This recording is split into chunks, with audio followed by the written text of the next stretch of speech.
నమస్తే ఆర్బీసీ ఆధ్యాత్మ ప్రేక్షకులకి స్వాగతం.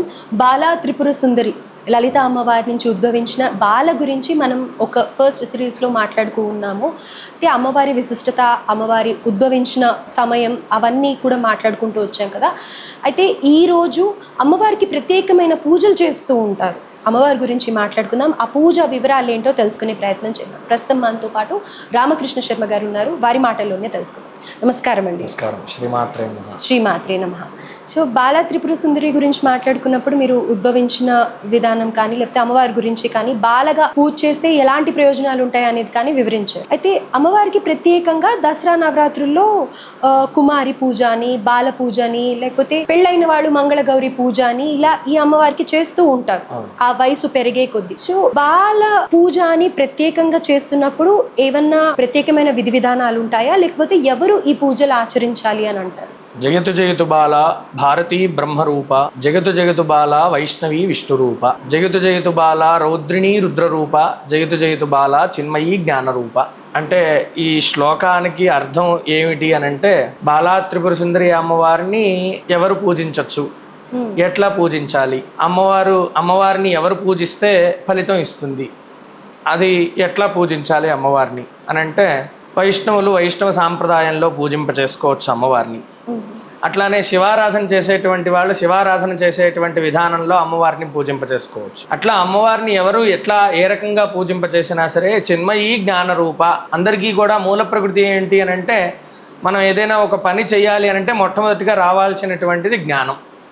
ఆ జ్ఞానాన్ని ప్రసాదించేటువంటిది ఆవిడ బాలా త్రిపుర సుందరి అమ్మవారు. ఆవిడికే విశేషంగా నవరాత్రుల్లో బాలా త్రిపుర సుందరి అమ్మవారికి కుమారి పూజ అని చెప్పేసి, బాల పూజ అని చెప్పేసి ఇత్యాదివన్నీ కూడా చేస్తూ ఉంటారు. దాంట్లో శ్రీ విద్యా ఉపాసనలో దశమహావిద్యల్లో బాల కూడా ఒకటి. అట్లానే శ్రీ విద్యా ఉపాసనలకు వచ్చేసరికి శ్రీ విద్యా ఉపాసనలో శ్రీచక్రార్చన నవావరణార్చన జరుగుతూ ఉన్నప్పుడు అమ్మవారికి మొట్టమొదటిగా బాలగా ప్రారంభం చేసి అమ్మవారికి నవావరణార్చన చేయడం ప్రారంభం చేస్తారు. ఆ బాలగా అర్చన చేసినప్పుడు ఆ సందర్భంలో మొట్టమొదటిగా బాలా త్రిపుర సుందరిగా ఒక చిన్న ఆడపిల్లని తీసుకొని వచ్చి ఆవిడనే అక్కడ కూర్చున్నటువంటి గురుస్థానం, అంటే ఎవరైతే అక్కడ కూర్చొని శ్రీచక్రార్చన చేస్తున్నటువంటి వారి వ్యక్తి ఉంటారో ఆ వ్యక్తిని, ఆ బాలని తీసుకొని వచ్చి ఆవిడికే ఆ చక్రంలో ఉన్నటువంటి దేవతని ఆవిడలో ఆవాహన చేసి అక్కడ పెట్టినటువంటి ఒక పాత్రలో ఉన్నటువంటి ఆ యొక్క అర్ఘ్యపాద్యాదులు ఆవిడికి సమర్పించి, మొట్టమొదటిగా అర్ఘ్యపాత్రలో ఉన్నటువంటి ఆ నీళ్లు కానివ్వండి, ఇంకేదైనా కానివ్వండి, ఎట్లా సమర్పిస్తారు అంటే, ఏదైనా తీసుకొని వచ్చి మామూలుగా ఒక బిందులో ఉన్నటువంటి నీళ్లు ఆవిడకి ఇచ్చేస్తారా, ఆవిడ కాళ్ళు ఎట్లా కడుగుతారు అని చెప్పేసి అంటే, దాంట్లో ఆ పాత్ర గల చేయబడినటువంటి ఆవాహనలు, దాంట్లోకి కొన్ని కళల్ని ఆవాహన చేస్తారు.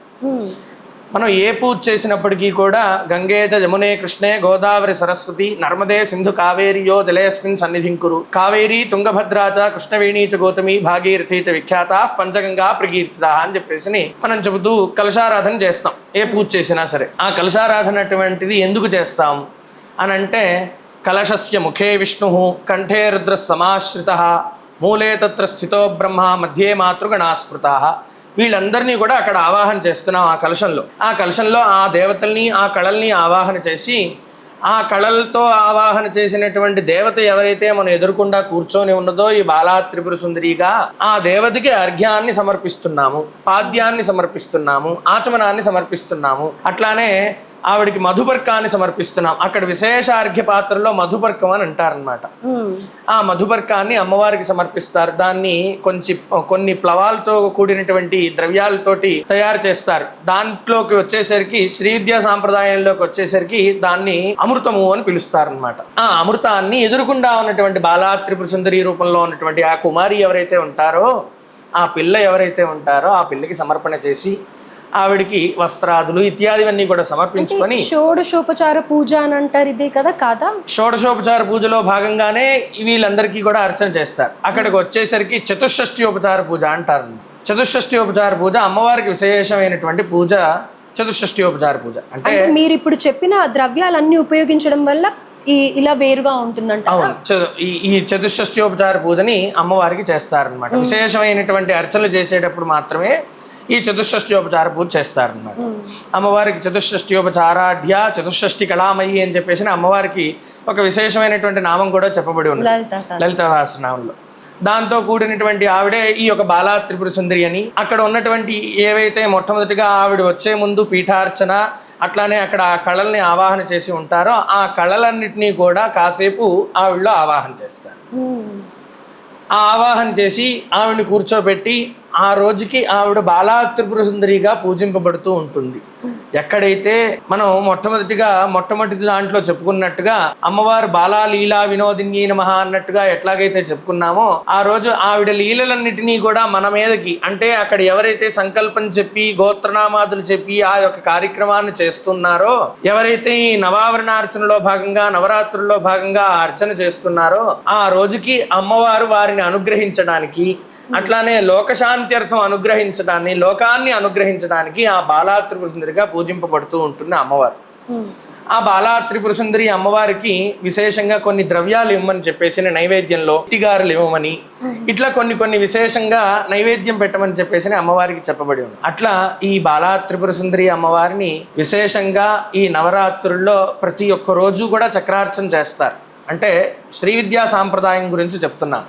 శ్రీ విద్యా సాంప్రదాయంలో ప్రతిరోజు కూడా నవరాత్రుల్లో శ్రీచక్రార్చన జరుగుతుంది. దాన్ని నవావరణార్చన అని అంటారు. ఆ నవావరణార్చన చేసే ముందు మొదటి అర్చనలో భాగంగా ఈ యొక్క బాలా త్రిపుర సుందరి పూజ చేసుకోవటం, బాలా అమ్మవారి యొక్క అనుగ్రహాన్ని పొందటం, అక్కడ కూర్చున్నటువంటి ఆయన ఎట్లాగైతే రుద్రుడికి అర్చన చేసేటప్పుడు సాక్షాత్ నారుద్రో రుద్రమచ్చేత్, నేనే రుద్రుడిని, నేనే నీకు అర్చన చేస్తున్నాను అని ఎట్లాగైతే ఈశ్వరుడికి చెప్తామో, అక్కడ ఎవరైతే చక్రం ముందు కూర్చొని ఉంటారో, అర్చన చేస్తున్నారో అమ్మవారికి, సాక్షాత్తు వారే అమ్మవారి స్వరూపంగా భావన అయ్యి ఆ తర్వాత అమ్మవారికి అర్చన చేయాలి.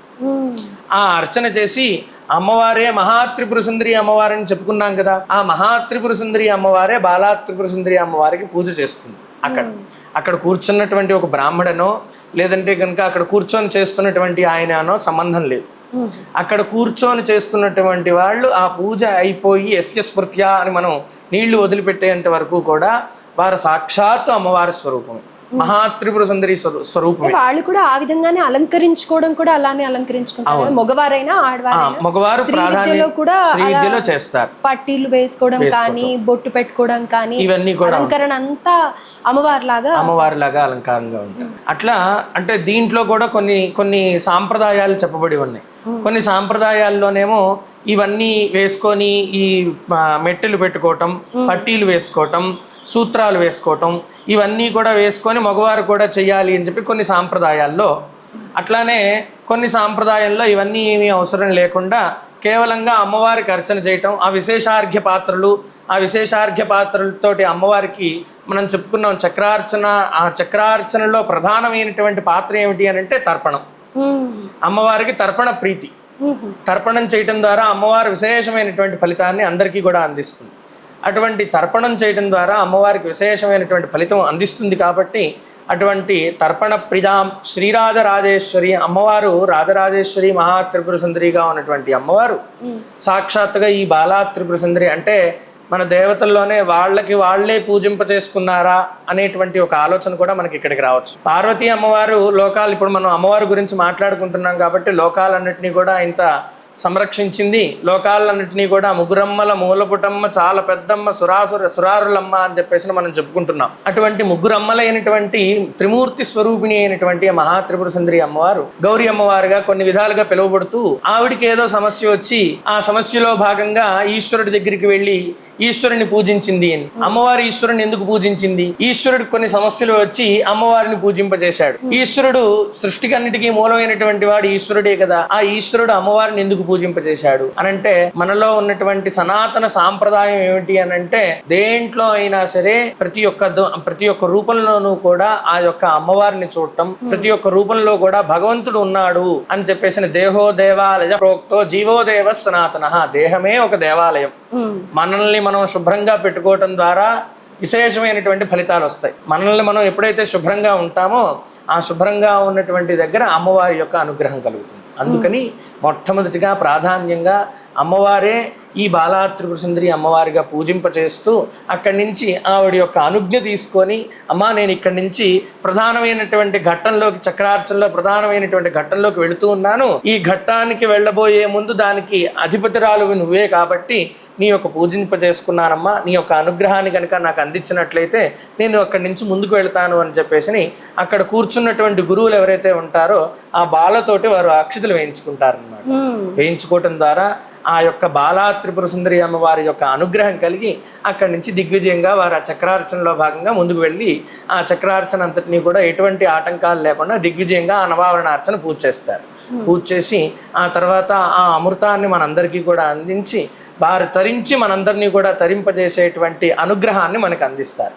అట్లా ఈ బాలా త్రిపుర సుందరి అమ్మవారిని మొట్టమొదటిగా ఎవరైతే అమ్మవారికి మేము చతుషష్ఠ్యోపచార పూజ చేయలేమండి, అది ఏంటో దాని వివరణ ఏంటో మాకు తెలియదు అని అనుకున్నటువంటి వాళ్ళు చక్కగా షోడశోపచార పూజ అందరికీ కూడా ఈ రోజుల్లో తెలిసిందే కాబట్టి పుస్తకాల్లో ఉంటుంది కాబట్టి చక్కగా అమ్మవారు స్వరూపిణిగా భావన చేసి ఆ వచ్చినటువంటి బాలని అమ్మవారి అంటే నవావరణార్చన శ్రీచక్రం లేదు, ఆ శ్రీచక్రంలో భాగంగానే చెయ్యాలి అని చెప్పారు అని కొంచెం ఆలోచన రావచ్చు. మనం నవరాత్రులు చేస్తున్నాం, సంకల్పం చేసుకున్నాం, మొట్టమొదటి రోజు గణపతి పూజ చేసాము, రక్షాబంధనం అంటే కంకణం కట్టుకున్నాము, ఒక అమ్మవారి ఫోటోనే పెట్టుకున్నాం. ఆ అమ్మవారికి ఈ రోజు దేవత ఎవరో ఆ రోజు దేవతకి మనం పూజ చేసుకుంటున్నాం. శక్తి ఉన్నటువంటి వాళ్ళు ఈ పూజ చేస్తూ దాంట్లో భాగంగా బాలా త్రిపుర సుందరిగా రోజుకొక బాలని తీసుకొని వచ్చి రోజుకొక బాలకి ఆ అమ్మవారి పటం ముందు కూర్చోబెట్టి ఆ అమ్మవారిని షోడశోపచార పూజలు చేసి ఆ చేసినంత సేపు కూడా పూజలో భాగంగా ఎటువంటి లోటుబాట్లు జరగకూడదు. అంటే కొంతమంది మనం చెప్పుకుంటున్నటువంటి విధంగా కొంతమంది మాట్లాడుతూ పూజ చేస్తారు, లేదా కొంతమంది పసుపు లేదా లేకపోతే పోయింది అక్షతలు వేసేద్దాం అని చెప్పేసి పిల్లలకే చేస్తున్నాం కదా అనే భావనతో ఎప్పుడు కూడా చేయకూడదు. కేవలంగా మన ఎదుట కూర్చున్నటువంటిది బాలా త్రిపుర సుందరి అమ్మవారే, ఆ అమ్మవారికే మనం పూజ చేస్తున్నాం. ఆవిడని పిలిచేటప్పుడు కూడా సగౌరవంగా ఇంటికి వెళ్ళి పిలుచుకొని రావాలి. మనం ఏదో చెప్పేసేసాము అంటే అందుకనే మన సాంప్రదాయంలో ఎవరినైనా మన ఇంటికి ఒక పండక్కి పిలిచేటప్పుడు చక్కగా వారి ఇంటికి వెళ్ళి బొట్టు పెట్టి వారిని పిలుస్తాం అన్నమాట. అట్లానే దేవతలను ఆవాహన చేసేటప్పుడు కూడా సాంగం సాయుధం సవాహనం సశక్తి పత్ని పుత్ర పరివార సమేతం అని చెప్పేసి ఆవాహన చేస్తాం దేవతలను ఆవాహన చేసేటప్పుడు ఏదైనా విశేష కార్యక్రమాల్లో. అంటే దీని అర్థం ఏమిటి అని అంటే మనం ఇప్పుడు ఒకళ్ళతో పని ఉంటే ఆ ఒక్కళ్ళనే మనం పిలవటం కాదు. మనం ఇంట్లో ఏదైనా ఒక విశేషమైనటువంటి సత్యనారాయణ స్వామి వ్రతం చేసుకుంటున్నాం, ఆ వ్రతం చేసుకుంటున్నాం కాబట్టి మనం ఏదో బంధుమిత్రాదులను పిలవాలి. మా అత్తయ్య గారిని పిలవాలనుకుంటున్నాను అని చెప్పేసి వెళ్ళి అత్తయ్య గారిని ఒక్కళ్ళనే పిలిస్తే బాగోదు కదా. అందుకని ఏంటి అని అంటే అత్తయ్య గారికి బొట్టు పెట్టి అత్తయ్య గారు సాంగం సాయుధం సవాహనం సశక్తి పత్ని పుత్ర పరివార సమేతం, సింపుల్ గా చెప్పాలంటే సకుటుంబ సపరివార సమేతంగా విచ్చేసి మా ఆతిథ్యాన్ని స్వీకరించి మమ్మల్ని ఆనందింపజే ప్రార్థన అని చెప్పేసి ఎట్లాగైతే వేడుకుంటామో అట్లా బాలా త్రిపుర సుందరి అమ్మవారిని కూడా అమ్మ మా ఇంటికి వచ్చి మా ఆతిథ్యాన్ని స్వీకరించి మేము చేసేటువంటి ఈ పూజలన్నింటినీ కూడా అందుకొని మమ్మల్ని అనుగ్రహింపజేయ ప్రార్థన అని, ఆతిథ్యాన్ని స్వీకరించి ఆశీర్వదించే ప్రార్థన అని చెప్పేసి అమ్మవారిని అడుగుతాం. అట్లా అమ్మవారిని అడగటం ద్వారా ఆ షోడశోపచార పూజలు భక్తి శ్రద్ధ క్రియా లోపం లేకుండా చేయటం ద్వారా ఆ నవరాత్రులు అయిపోయే లోపల వారు ఏదైతే సంకల్పంతో ఆ బాలకి అర్చన చేస్తున్నారో ఆ సంకల్పం తథ్యం ఖచ్చితంగా నెరవేరుతుంది అని చెప్పేసి విశేషమైనటువంటి పురాణాలన్నింటిలోనూ కూడా ఈ యొక్క బాలా త్రిపుర సుందరికి అంత విశేషం చెప్పబడి ఉన్నది. ఎంతో అద్భుతంగా అనిపిస్తుంది అసలు మీరు చెప్తూ ఉంటే ఒక్కొక్కటి వింటూ ఉంటే. అంటే చిన్న అమ్మవారే కదా అని చాలా అంటే ఏమవుతుందిలే అన్న దీంట్లో నిర్లక్ష్య భావనతో ఉంటాం, కానీ చిన్నమ్మవారే అయినా కానీ ఆవిడ అనుగ్రహిస్తే గనక చంటి పాపలాగా అన్ని కోరికలు నెరవేరుతాయి.